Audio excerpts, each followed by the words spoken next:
ಯಾರೇ ಕೂಗಾಡ್ಲಿ, ಯಾರೇ ಟೀಕೆ ಮಾಡಿದ್ರು ಈ ಸಿನಿಮಾ ಬಾಕ್ಸ್ ಆಫೀಸ್ ನಲ್ಲಿ ಮಾಡಿದ ಸಾಧನೆ ನೋಡಿದ್ರೆ ಎಲ್ಲರೂ ಆಶ್ಚರ್ಯ ಪಡುವಂತಾಗಿದೆ ಅಂತ ಹೇಳ್ಬೋದು. ನಮಸ್ಕಾರ ಸ್ನೇಹಿತರೆ. ಪವರ್ ಸ್ಟಾರ್ ಪುನೀತ್ ರಾಜ್ಕುಮಾರ್ ಅಭಿನಯದ ಯಾರೇ ಕೂಗಾಡಲಿ ಸಿನಿಮಾ ಬಿಡುಗಡೆಯಾದಾಗ್ಲೇ ಭರ್ಜರಿ ಓಪನಿಂಗ್ ನ ಪಡೆದುಕೊಳ್ತೈತೆ. ಈ ಸಿನಿಮಾ 2012 ಡಿಸೆಂಬರ್ 20ರಂದು ಕರ್ನಾಟಕ ರಾಜ್ಯದಾದ್ಯಂತ ಬಿಡುಗಡೆನ ಕಾಣುತ್ತೆ. ಚಿತ್ರವನ್ನ ತಮಿಳು ಸೂಪರ್ ಹಿಟ್ ಸಿನಿಮಾ ಪೊರಾಲಿ ಆಧಾರವಾಗಿಟ್ಕೊಂಡು ಅದೇ ನಿರ್ದೇಶಕ ಸಮುದ್ರಕಣಿ ಕನ್ನಡದಲ್ಲಿ ನಿರ್ದೇಶನವನ್ನ ಮಾಡ್ತಾರೆ ಪುನೀತ್ ರಾಜ್ಕುಮಾರ್ ಅವ್ರಿಗೆ. ಚಿತ್ರ ಬಿಡುಗಡೆಯಾದ ಮೊದಲ ವಾರದಲ್ಲೇ ಭರ್ಜರಿ ಪ್ರದರ್ಶನ ಕಂಡುಕೊಳ್ಳುತ್ತೆ. ಮೊದಲ 4 ದಿನಗಳಲ್ಲಿ ಬೆಂಗಳೂರು ಮತ್ತು ಮೈಸೂರು ಕೇಂದ್ರಗಳಲ್ಲಿ ಮಾತ್ರ ಸುಮಾರು 16 ಕೋಟಿ ರೂಪಾಯಿಗಳನ್ನ ಗಳಿಸ್ಕೊಳ್ಳುತ್ತೆ ಈ ಸಿನಿಮಾ ಯಾರೇ ಕೂಗಾಡಲಿ. ಆಶ್ಚರ್ಯದ ವಿಷಯ ಅಂದ್ರೆ ಈ ಚಿತ್ರದ ಒಟ್ಟು ಬಜೆಟ್ ಸುಮಾರು 9 ಕೋಟಿ 80 ಲಕ್ಷ ರೂಪಾಯಿಗಳು ಮಾತ್ರ. ಆದ್ರೆ ಈ ಚಿತ್ರ ಗಳಿಸಿದ್ದು ಅದು 4 ದಿನಗಳಲ್ಲಿ ಮೈಸೂರು ಮತ್ತು ಬೆಂಗಳೂರು ಕೇಂದ್ರಗಳಲ್ಲಿ 16 ಕೋಟಿ ರೂಪಾಯಿನ ಗಳಿಸ್ಕೊಳ್ಳುತ್ತೆ. ಅಂದ್ರೆ ಇದು ತನ್ನ ಖರ್ಚನ್ನ ಮಾಡಿರ್ತಕ್ಕಂಥದ್ನ ಬರೀ 4 ದಿನದಲ್ಲಿ ಕಲೆಕ್ಟ್ ಮಾಡ್ಕೊಂಡ್ಬಿಡುತ್ತೆ ಸಿನಿಮಾ. ಅಂದ್ರೆ ಬಿಡುಗಡೆಯಾದ ಕೆಲವೇ ದಿನಗಳಲ್ಲಿ ಸಿನಿಮಾ ತನ್ನ ಬಜೆಟ್ ಅನ್ನ ವಾಪಸ್ ತಗೊಂಡ್ಕೊಂಡ್ಬಿಡುತ್ತೆ. ಸುಮಾರು ಹಿಟ್ ಲಕ್ಷಣಗಳನ್ನ ತೋರಿಸುತ್ತೆ. ಹಾಗೆ ಚಿತ್ರದಲ್ಲಿ ಭಾವನಾ, ಯೋಗೇಶ್, ಗಿರೀಶ್ ಕಾರ್ನಾಡ್ ಸೇರಿದಂತೆ ದೊಡ್ಡ ತಾರಾ ಬಳಗನೆ ಈ ಸಿನಿಮಾದಲ್ಲಿದೆ. ಚಿತ್ರದ ಸಂಗೀತನ ವಿ ಹರಿಕೃಷ್ಣ ಅವರು ನೀಡಿದ್ರೆ ವಿಶೇಷವಾಗಿ ಸಿನಿಮಾ 50 ದಿನಗಳಿಗೂ ಹೆಚ್ಚು ಕಾಲ ಹಲವು ಥಿಯೇಟರ್ಗಳಲ್ಲಿ ಪ್ರದರ್ಶನ ಕಾಣುತ್ತೆ.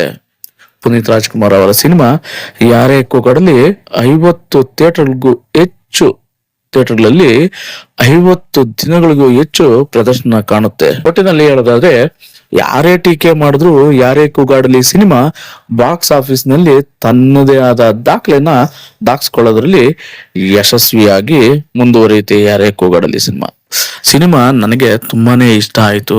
ನನ್ನ ಒಪಿನಿಯನ್ ನ ಕೇಳೋದಾದ್ರೆ ನೀವು ಸಿನಿಮಾದಲ್ಲಿ ಪುನೀತ್ ರಾಜ್ಕುಮಾರ್ ಅವರ ಆಕ್ಟಿಂಗು ನನಗೆ ತುಂಬಾನೇ ಇಷ್ಟ ಆಯ್ತು. ಯಾಕಂದ್ರೆ ಫಸ್ಟ್ ಅವರು ಹಳ್ಳಿ ಐದನಾಗಿ ಕೂದಲನ್ನೆಲ್ಲ ಬಿಟ್ಕೊಂಡು ಆ ರೀತಿಯಾಗಿ ಒಂದ್ ಸಾಂಗ್ ಅಲ್ಲಿ ಕಾಣಿಸ್ಕೊಂತಾರೆ. ಅದು ನನಗೆ ತುಂಬಾನೇ ಇಷ್ಟ ಆಯ್ತು. ಒಂದ್ ಕತ್ತಿ ತರ ಇದನ್ನ ಇಟ್ಕೊಂಡು ಬಾಯಲ್ಲಿ ಇಟ್ಕೊಂಡು ಓಡ್ತಾರಲ್ಲ ಆ ಸೀನ್ ಎಲ್ಲ ನನ್ಗೆ ತುಂಬಾನೇ ಇಷ್ಟ ಆಗುತ್ತೆ ಗುರು. ಹಾಗೆ ಅಲ್ಲಿಂದ ಆದ್ಮೇಲೆ ಅವ್ನ್ ಸಿಟಿ ಲೈಫ್ಗೆ ಚೇಂಜ್ ಆಗ್ತಾರೆ ಪುನೀತ್ ರಾಜ್ಕುಮಾರ್ ಅವರು. ಅಲ್ಲಿ ಭಾವನಾ ಸಿಗ್ತಾರೆ. ಸೊ ಅವ್ರ ಜೊತೆ ಲವ್. ಸೊ ಹಾಗೆ ಯೋಗಿ ಜೊತೆ ಆಗ್ತಾರೆ ಇವ್ರಿಗೆ. ಸೊ ಯೋಗಿಗೆ ಒಂದ್ ಸ್ವಲ್ಪ ಮೆಂಟಲಿ ಡಿಪ್ರೆಷನ್ ಅನ್ನೋ ರೀತಿ ಅವ್ರು ಇರ್ತಾರೆ. ಸೊ ಅವ್ರಿಗೆ ಒಂದೊಂದ್ ಟೈಮ್ ಒಂಥರ ಆಡ್ತಾ ಇರ್ತಾರೆ ವಿಚಿತ್ರವಾಗಿ ಯೋಗಿ ಅವರು. ಸೊ ಅಲ್ಲಿ ಪುನೀತ್ ರಾಜ್ಕುಮಾರ್ ಅವರು ಅವ್ರಿಗೆ ಜೊತೆ ಆಗ್ತಾರೆ. ಸೊ ಇಬ್ಬರ ಗೆಳೆತನ ತುಂಬಾನೇ ಚೆನ್ನಾಗಿದೆ. ಹುಡುಗರು ಸಿನಿಮಾದಲ್ಲಿ ಆದ್ಮೇಲೆ ಯಾರೇ ಕೂಗಾಡಿನಲ್ಲಿ ಇವರಿಬ್ಬರ ಕಾಂಬಿನೇಷನ್ ನಲ್ಲಿ ಬಂದಿರತಕ್ಕಂತ ಸಿನಿಮಾ.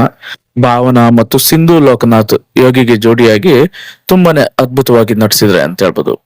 ಸಿನಿಮಾ ಓವರ್ ಆಲ್ ತುಂಬಾನೇ ಚೆನ್ನಾಗಿದೆ ಸಿನಿಮಾ. ಯಾಕಂದ್ರೆ ಎಷ್ಟೇ ಸರಿ ನೋಡಿದ್ರು ಬೇಜಾರಾಗದೆ ಇರ್ತಕ್ಕಂಥ ಸಿನಿಮಾ.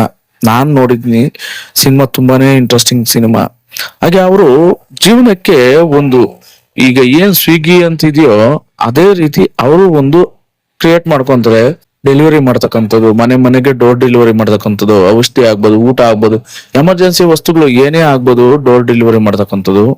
ಸೊ ಅವ್ರು ಅದರಲ್ಲಿ ಸಕ್ಸಸ್ ನ ಕಾಣ್ತಾರೆ. ಸೊ ಅದನ್ನ ನಿಜಕ್ಕೂ ಸಿನಿಮಾದಲ್ಲಿ ನೋಡಿದ್ರೆ ಈಗಿನ ಯೂತ್ ಕೆಲಸ ಇಲ್ಲ ಅಂತ ಏನು ಓಡಾಡ್ತಾ ಇದ್ರಲ್ಲ ಅವರು ಅದನ್ನ ಸ್ಫೂರ್ತಿಯಾಗಿ ತಗೊಂಡು ಏನಾದ್ರು ಮಾಡ್ಬೋದು ಅನ್ನೋದು ನನ್ನ ಅನಿಸಿಕೆ. ಸೊ ಆ ಸಿನಿಮಾದಲ್ಲಿ ಕೂಡ ಅದನ್ನೇ ಅವರು ಮೆಸೇಜ್ ಆಗಿ ಕೊಟ್ಟಿದ್ದಾರೆ ಯೂತ್ಗೆ. ಸೊ ಸಿನಿಮಾ ಓವರ್ ಆಲ್ ತುಂಬಾ ಅದ್ಭುತವಾದ ಸಿನಿಮಾ. ಒಂದ್ಸರಿ ನೋಡಿಲ್ಲ ಅಂದ್ರೆ ಖಂಡಿತ ನೋಡಿ. ಹಾಗೆ ನನ್ನ ಚಾನಲ್ ನ ಸಬ್ಸ್ಕ್ರೈಬ್ ಮಾಡ್ಕೊಂಡಿಲ್ಲ ಅಂದ್ರೆ ದಯಮಾಡಿ ಸಬ್ಸ್ಕ್ರೈಬ್ ಮಾಡ್ಕೊಳ್ಳಿ. ಬೆಲ್ ಬಟನ್ ನ ಕ್ಲಿಕ್ ಮಾಡಿ ಲೈಕ್, ಶೇರ್, ಕಮೆಂಟ್ ಕೊಟ್ಬಿಡಿ ಅಂತ ಕೇಳ್ತಾ ಸಿಗ್ತೀನಿ ಗುರು ಮತ್ತೊಂದು ವಿಡಿಯೋದಲ್ಲಿ. ಧನ್ಯವಾದಗಳು. ಶುಭ ದಿನ.